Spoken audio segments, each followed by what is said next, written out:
Red book అరాచకాలకు పాల్పడుతున్న కూటమి ప్రభుత్వానికి గడ్డుకాలం తప్పదన్నారు కర్నూలు వైఎస్ఆర్సీపీ నాయకులు. అక్రమ కేసులు బనాయించి ఆలూరు ఎమ్మెల్యే విరూపాక్షిని జైలుకు పంపటాన్ని తీవ్రంగా ఖండించారు. జైల్లో ఉన్న ఎమ్మెల్యే విరూపాక్షిని గురువారం వైఎస్ఆర్సీపీ అధ్యక్షుడు వైఎస్ జగన్మోహన్ రెడ్డి పరామర్శించనున్నారు. ఈ నేపథ్యంలో పార్టీ నంద్యాల జిల్లా అధ్యక్షుడు కాటసాని రాంభూపాల్ రెడ్డి నివాసంలో ప్రత్యేక సమావేశం నిర్వహించారు.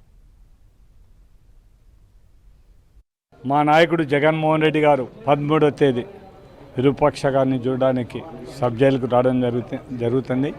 ఉదయం 10:30 గంటలకు ఓరకల్ ఎయిర్పోర్ట్లో నుంచి బయలుదేరి టోల్గేట్ నుంచి మన హ్యాంగ్అవుట్ కార్ నుంచి మొత్తం ఇదే నేషనల్ హైవే మీద ఇంకా పోలీసులతో కూడా అడగాలి. మా నాయకుడు జగన్మోహన్ రెడ్డి ఎవరికి మీకేమి ఇబ్బంది జరిగినా నేను అండగా ఉంటాను ఖచ్చితంగా. ఈ తెలుగుదేశం ప్రభుత్వంలో ఎన్ని కేసులకైనా ఏమైనా కూడా మీరు భయపడొద్దండి. మళ్ళా మనం వచ్చేది 2029లో మనం అధికారంలోకి వస్తున్నాము. మీరు అంతవరకు ఈ కష్టాన్ని మనం అందరం కూడా అనుభవించాల్సిందే. మీరేం భయపడొద్దని నాయకులకు కార్యకర్తలకు ఒక భరోసా ఇచ్చే విధంగా మా నాయకుడు రావడం మంచి పరిణామం. మరిన్ని అప్డేట్స్ కోసం ఛానల్ను సబ్స్క్రైబ్ చేయండి. నోటిఫికేషన్స్ కోసం బెల్ ఐకాన్ పై క్లిక్ చేయండి.